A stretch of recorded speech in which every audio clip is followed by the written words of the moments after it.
Chers amis, en Hongrie, dans la ville de Arad, il y avait l'un des rabbanim, entre guillemets, des rabbins de la ville. C'était un homme qui s'appelait Aaron Chourin. Et cet homme-là, malheureusement, c'était un homme hérétique. Il était le rabbin de la ville, mais il avait tout type de hashkafot.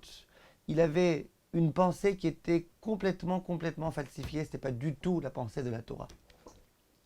Et le Khatam Sofer, il essayait vraiment de toutes ses forces de se battre contre lui, pour essayer, Bezrat Hashem, de préserver la Torah. Le Khatam Sofer qui était tellement contre le mouvement réformé, etc., etc. Et un jour, le Khatam Sofer s'est exprimé en ces termes. Il a dit, l'ange qui est venu se battre contre Yaakov, dans la Gemara de Choulin d'Af Tzadik Aleph, il y a une marloquette entre deux maîtres. Rabbi Shmuel bar Nachmani Omer, que goy nidmelo. Cet homme-là, il avait l'impression que c'était un non-juif, un goy. Alors que Rav et Shmuel, Baracha, les deux ils disent non, que Talmid Chacham nidmelo. Cet homme-là, il avait vraiment une tête de Talmid Chacham. Il s'est présenté comme étant un Talmid Chacham. Dit le Khatam Sofer, et toute ma vie, j'ai pas réussi à comprendre.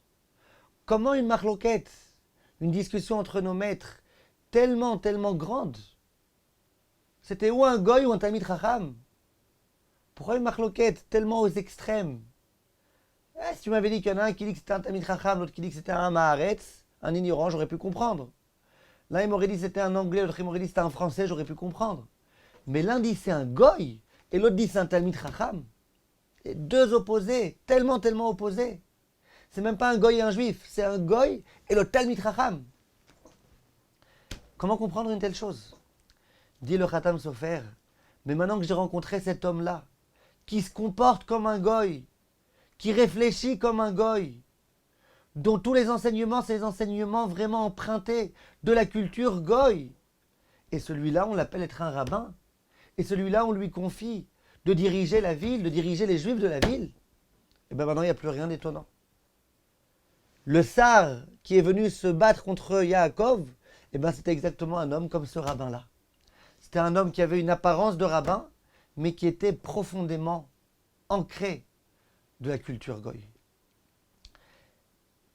Et il faut qu'on sache, mes chers amis, il faut qu'on sache.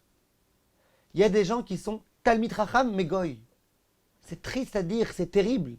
Ils sont Talmid Chacham, ils ont un grand savoir, ils connaissent toute la Torah, le chasse, ils connaissent beaucoup de choses. Mais leur hashkafa, c'est une hashkafa de goy. C'est littéralement des goy. Alors, c'est l'air, il n'y a pas de problème. Un goy peut être un tzaddik, mais le goy qui ne soit pas rabbin. Le goy qui soit tzaddik dans ce qu'il fait. Le goy qui aide les juifs à être ce qu'ils sont. Mais on n'a jamais demandé à un goy d'être rabbin. Il faut savoir.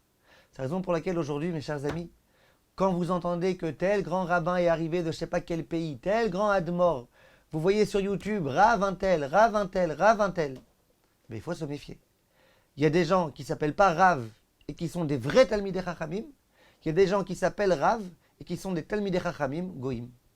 Ça ne veut pas dire qu'ils n'ont pas fait la Brit Mila. Vous imaginez bien que ce rabbin-là, il avait fait la Brit Mila. Mais si toute sa façon de penser, c'est une façon de penser goy, si les enseignements qu'il donne, c'est des enseignements goy, des enseignements qui proviennent ni de la Torah, ni des Baalei HaMussar, eh bien, ça reste d'une certaine façon comme un goy. Kol tov, mes chers amis, à bientôt.